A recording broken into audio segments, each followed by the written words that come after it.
நண்பர்களுக்கு வணக்கம். நான் உங்கள் இம்மானுவேல். இன்னைக்கு நவம்பர் 2ஆம் தேதி கல்லறை திருநாள். இன்னைக்கு என்ன ஸ்பெஷல்னு கேட்டீங்கன்னாக்கா, காலை நேரம் என்னைக்குமே ஸ்பெஷல் தான். கல்லறை திருநாள் அன்னைக்கு வழக்கமா பாத்தீங்கன்னாக்கா வெண்ணெய் புட்டு அப்படிங்கிற மாதிரியான ஒரு ஐட்டம் செய்வோம். ஒவ்வொரு வருஷமுமே இது வந்து நடக்கும். சமீப காலமா நம்மளால செய்ய முடியறது இல்லை. அது கொஞ்சம் டிடிஎஸ் ப்ராசஸ்ன்னு சொல்லலாம். இப்ப காரைக்காலில் தான் இருக்கேன். ஸோ காலையில வெண்ணெய் புட்டு மாதிரியான ஐட்டங்கள் செய்து ஸ்வீட்ஸ், ஸ்நாக்ஸ், இட்லி, நம்ம காலை சாப்பாடுலாம் சாப்பிட்றோம் இல்லையா, அதெல்லாம் நம்மளுடைய அந்த முன்னோர்களை நினைவு கூர்ந்து அவங்களுக்கு படைக்கிறது மீன்ஸ் அவங்கள வச்சு நம்ம அப்படியே நினைச்சு பாக்குறது. அவங்க இருந்தப்பயும் இதெல்லாம் நடந்தது இல்லையா. ஸோ அந்த மாதிரி தான், அதற்காக தான் இந்த மாதிரியான ஃபங்க்ஷன் நடத்துறாங்க அப்படிங்கிற மாதிரி நான் நினைக்கிறேன். அண்ட் பிற்பகல் நேரத்தை பொறுத்த வரைக்கும் பிற்பகல் அல்லது மாலை நேரத்தில் நம்ம கல்லறைக்கு போவோம். கல்லறையில போய் அங்க இருக்கிற அந்த இடத்த கொஞ்சம் அழகுபடுத்தி மெயின்டைன் பண்ணி மாலை மரியாதைகள் எல்லாம் செய்து அதுக்கப்புறம் வீடு திரும்புவோம். ஆல் சோல்ஸ் டே அப்படிங்கிற மாதிரி இது ஆங்கிலத்தில் சொல்லுவாங்க. அதாவது ஆத்மாக்களின் நாள் அப்படிங்கிற மாதிரி தான். அனைத்து ஆத்மாக்களின் நாள்னு. நம்ம மண்ணை விட்டு பிரிந்தாலும் எங்கேயோ ஒரு இடத்துல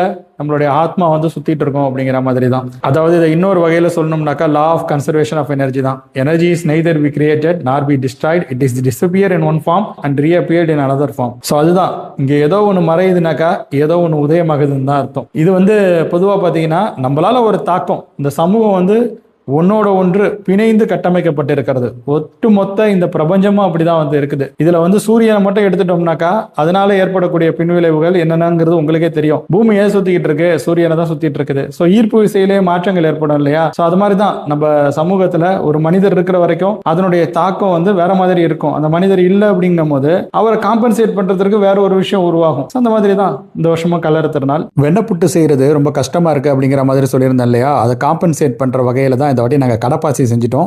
அது உடலுக்கு குளிர்ச்சியும் கூட. அதுக்கப்புறம் எல்லா பொருட்களையும் எடுத்து, அதாவது பழங்கள், பிஸ்கட்ஸ், உணவுப் பொருட்கள், இட்லி, அதுக்கப்புறம் நம்ம முன்னோர்கள் சுவைத்த அந்த ஸ்வீட்ஸ்லாம் இருக்குது இல்லையா. காரைக்கால்லையே இங்கே இருக்கக்கூடிய சில கடைகள்னு இருக்குது ரொம்ப பழங்காலமாக. அந்த கடைகளில் கிடைக்கக்கூடிய அந்த ஐட்டங்கள்லாம் வாங்கிட்டு அதை ஒரு முறை அப்படியே சாமி மடத்துக்கு முன்னாடி வச்சு சாம்பிராணிலாம் போட்டு அது எல்லாமே நம்ம முன்னோர்களை நினைவு கூறுறதுக்காக தான். அதன் பிறகு அந்த பொருட்கள்லாம் எடுத்து தனித்தனி கேரி பேக்கில் போட்டு பக்கத்தில் இருக்கிறவங்க அந்த வீட்டுக்கெல்லாம் நாங்கள் டிஸ்ட்ரிபியூட் பண்ணுவோம். கடப்பாசியை பேக் பண்ணிட்டோம் பாருங்கள். நியாயமாக வெண்ணெய் புட்டுவை தான் இந்த மாதிரி செஞ்சு பேக் பண்ணி எல்லாருக்கும் கொடுப்போம். பட் நம்ம நிலமை இப்போ கடப்பாசி தான் கொடுக்க வேண்டியதாக ஆயிடுச்சு. நான் சாப்பிட்டு முடிச்சுட்டு அதுக்கப்புறம் கடைசியாக இருக்கிற ஸ்வீட்டு, ஸ்நாக்ஸு எல்லாத்தையும் சாப்பிட ஆரம்பிச்சிட்டேன். அவ்வளோதான் 2025ஆம் ஆண்டுக்கான கல்லறை திருநாள் விழாவை பொறுத்த வரைக்கும். இந்த மாதிரியான வீடியோஸ் உங்களுக்கு அடுத்து வரக்கூடிய நாட்களிலும் வேணும்னு நீங்கள் நினச்சிங்கனாக்கா நீங்கள் அந்த வீடியோவை லைக் செய்து கொள்ளுங்கள். உங்கள் நண்பர்களுடன் பகிர்ந்து கொண்டு ஷேர் செய்து கொள்ளுங்கள். மறக்காமல் நமது இம்மானுவேல் எக்ஸ்ப்ளோர்ஸ் யூடியூப் பக்கத்திற்கு சப்ஸ்கிரைப் மற்றும் ஃபாலோ செய்து வைத்துக் கொள்ளுங்கள். மேலும் பல தகவல்களுடன் அடுத்தடுத்த வீடியோஸில் உங்கள் அனைவரையும் சந்திக்கிறேன்.